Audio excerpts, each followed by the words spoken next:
না দেখলেই কিন্তু মিস হয়ে যাবে এমন সুন্দর একটি বেস মেকআপ। মানে এটা তোমরা সরস্বতী পুজোর দিনের বেলা অবশ্যই নির্দ্বিধায় বের হতে পারবে এরকমভাবে সেজে। লাইট একটি বেসের ওপর কিন্তু এই পুরো মেকআপটা আমি করেছি। তো ফার্স্টে কিন্তু তোমাদের যাদের অনেক অনেক ডার্ক সার্কেলস থাকবে তারা কিন্তু অবশ্যই এভাবে হাইড করে নেবে। আর অরেঞ্জি শেড লাগানোর কোনো প্রয়োজন নেই, তোমাদের স্কিন টোনের থেকে ডার্ক একটি টোন ইউজ করে নিও। দেন আমি এখানে ইউজ করছি জেএম ফাউন্ডেশন। অ্যাপ্লাই করার পর কোনো কনসিলার বা ফেস পাউডার লাগবে না, এমন একটি ফাউন্ডেশন তোমরা পেয়ে যাচ্ছ। এর মধ্যে ফাউন্ডেশন কোথাও নেই।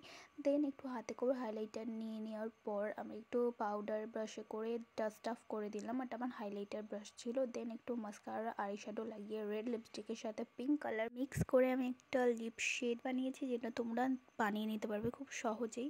লাইন করে নেবে রেড লিপস্টিক দিয়ে, দেন পিঙ্ক কালার দিয়ে তোমরা সেটাকে ভরিয়ে নেবে। তো আমি এখানে প্রচুর প্রচুর প্রচুর ভাট বকছিলাম আর সাইডে প্রচুর গান বাজছিল। তো এই দেখো, দেখতে পাচ্ছ বেস মেকআপটা কতটা ফ্ললেস হয়েছে। তোমরাও চাইলে এরকম বেস মেকআপ করে বেরোতে পারো। দেখা হচ্ছে নেক্সট ভিডিওতে। টাটা।